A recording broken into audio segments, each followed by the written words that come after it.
మేము విశ్వగురువులమంటాం, మేము విజనరీలమంటాం. కాని నిజంగా ఆలోచించారా ఎప్పుడైనా? మాకు విదేశాలతో మారకం చేసుకోవటానికి స్వంత పేమెంట్ సిస్టమ్ లేదు, స్వంత బ్యాంకింగ్ వ్యవస్థ లేదు. ఫోన్లు, కంప్యూటర్లు, డాటా సెంటర్లలో వాడే సర్వర్లు కూడా మేము స్వంతంగా తయారు చెయ్యలేం. మేము 5వ తరం, 6వ తరం యుద్ధ విమానాలు, రాడార్లు, డిఫెన్స్, మిసైల్స్ ఇవన్నీ విదేశాల నుంచే కొంటాం. మాకు మా ప్రజలతో తయారు చేసిన స్వంత గూగుల్ లేదు, స్వంత ఫేస్బుక్ లేదు, స్వంత అమెజాన్ లేదు. ఫోన్లలో, కంప్యూటర్లలో వాడే ఆపరేటింగ్ సిస్టమ్ కూడా మనదే కాదు.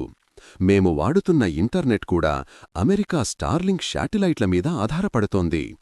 భూమి లోపల పనిచేసే యంత్రాలు, భూమి ఎత్తుల్లో పనిచేసే యంత్రాలు కూడా చైనా, జర్మనీ నుండి తెచ్చుకుంటాం. వ్యవసాయంలో వాడే ఎరువులు చైనా నుండి, రసాయనాలు అమెరికా నుండి, యంత్రాలు వియత్నాం నుండి దిగుమతి చేసుకుంటాం. మేము విదేశాల నుండి కొన్న మెట్రో రైల్లో, బుల్లెట్ ట్రైన్లో, విమానాల్లో మా ప్రజలను తిప్పుతూ గర్వంగా ఫోటోలు దిగుతాం. కాని ఆ యంత్రాలు, ఆ చిప్పులు అన్నీ ఇతర దేశాల సొత్తే. దాదాపు అన్ని ఉత్పత్తి రంగాల్లో ఇదే కథ. అయితే ఏంటి మీ సమస్య? ప్రతిరోజూ మేము విశ్వగురువులమని చెప్పుకునే మీడియా మన దగ్గరే ఉంది. ప్రతిరోజూ మేమే విజనరీలు అని మోగించే పత్రికలు మన చేతుల్లోనే ఉన్నాయి. మేము విదేశీ పెట్టుబడులకే కట్టుబడి ఉన్నా సరే, దానిని ప్రపంచ అద్భుతమని చెప్పే దేశభక్తులతో మన దేశాన్ని నింపేశాం.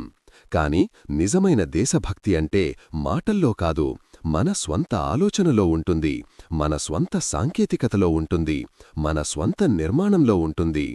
దేశం కోసం, ధర్మం కోసం. హర హర మహాదేవా!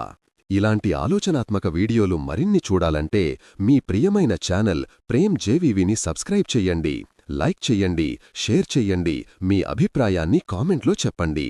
జై హింద్.